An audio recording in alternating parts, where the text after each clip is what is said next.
வணக்கம் மக்களே! இது உங்கள் தென்றல் புக். இன்னைக்கு நம்ம தென்றல் புக்ல பார்க்க போறது மிளகு சீரக ரசம் தாங்க. எப்படி செய்யலான்னு பார்க்கலாம் வாங்க. இப்ப அதுக்கு தேவையான பொருள்லாம் பார்த்துடலாம். மிளகு, சீரகம் எடுத்து வச்சிருக்கேங்க. தாளிக்கிறதுக்கு கடுகு, சீரகம், காஞ்ச மிளகாய் எடுத்து வச்சிருக்கேன். அது இல்லாம நான் புளி ஊற போடுறதுக்கு எடுத்து வச்சிருக்கேன். பூண்டு உரிக்காம எடுத்து வச்சிருக்கேன். ஒரு பச்சை மிளகாய் கட் பண்ணி வச்சிருக்கேன். தக்காளி, கருவேப்பிலை, கொத்தமல்லி வச்சிருக்கேங்க. இப்ப சட்டுன்னு செஞ்சிடலாம் வாங்க. நான் பெரிய நெல்லிக்காய் அளவுக்கு புளி எடுத்திருக்கேன். அதை தண்ணி ஊற்றி ஊற வச்சிடலாம்.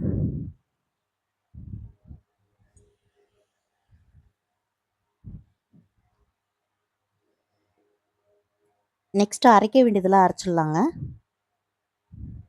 ஃபஸ்ட்டு மிளகும் சீரகமும் அரைச்சிக்கலாம். ஜாரில் 1½ ஸ்பூன் மிளகு போட்டுக்கோங்க. 1¼ ஸ்பூன் சீரகம் எடுத்துக்கலாம். ஸ்பைசஸ் காரம் உங்களுக்கு ஏற்ற மாதிரி எடுத்துக்கோங்க.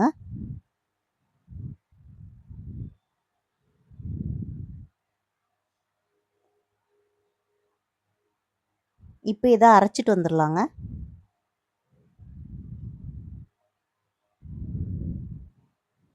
இதுலேயே நம்ம உரிக்காமல் வச்சுருக்க பூண்டை ஆட் பண்ணிக்கலாம். பச்சை மிளகாய் ஆட் பண்ணிக்கலாம். கொஞ்சமாக கருவேப்பிலை ஆட் பண்ணிக்கலாம். நான் 7லேருந்து 8 பூண்டு எடுத்திருக்கேங்க. இப்போ இதையும் அரைச்சிட்டு வந்துடலாங்க.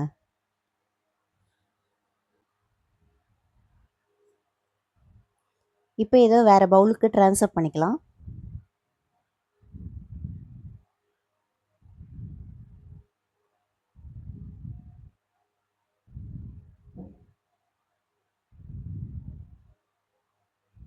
இப்போ இதில் தக்காளி சேர்த்து அரைச்சி எடுத்துகிட்டு வந்துடலாங்க.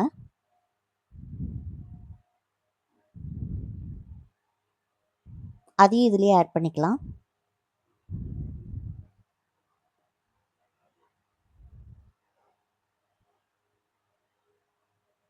கொஞ்சமாக தண்ணி ஆட் பண்ணிக்கலாம். ரசத்துக்கு தேவையான அளவு மஞ்சத்தூள், பெருங்காயத்தூள் அண்ட் உப்பு ஆட் பண்ணிக்கலாங்க.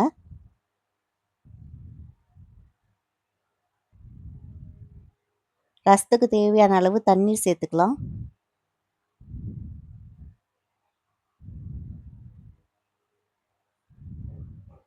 புளியை கரைச்சி ஊற்றிக்கலாம்.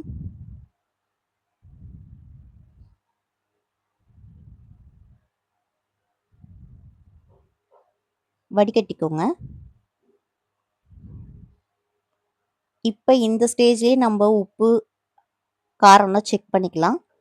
எடுத்து வச்சுருக்க கொத்தமல்லியை தூவிடலாங்க. இப்போ இதை ஸ்டவ்வில் வச்சு ஹீட் பண்ணிக்கலாம். ரசம் ரொம்ப கொதிக்கக்கூடாதுங்க. லைட்டாக நுரைச்சி பொங்கி வர ஸ்டேஜில் கொஞ்சமாக தண்ணி ஊற்றினா அடங்கிடுங்க. அதோடு தாளித்து ஊற்றி எடுத்துடலாம். ரசம் கொதிக்க விட்டிங்கன்னா அது ரொம்ப கசப்பு தன்மை கொடுக்க ஆரம்பிச்சிடுங்க. அண்ட் நான் ரசத்துக்கு பச்சை மிளகாய் ஆட் பண்ணியிருக்கேன். காஞ்ச மிளகாய் ஆட் பண்ணுறவங்களும் ஆட் பண்ணிக்கலாம். கொதி வந்தோடனே லைட்டாக தண்ணி ஊற்றினா அடங்கிடுங்க. இப்போ தாளிக்கிறதுக்கானதை பார்த்துடலாம் வாங்க. கருவேப்பிலை, காஞ்ச மிளகாய், கடுகு, சீரகம் தாளித்து ஆட் பண்ணிக்கிட்டேங்க. அவ்வளோதாங்க, ரசம் ரெடி. ட்ரை பண்ணி பாருங்கள், நல்லாயிருக்கும். தேங்க்ஸ் ஃபார் வாட்சிங். Tata, bye bye.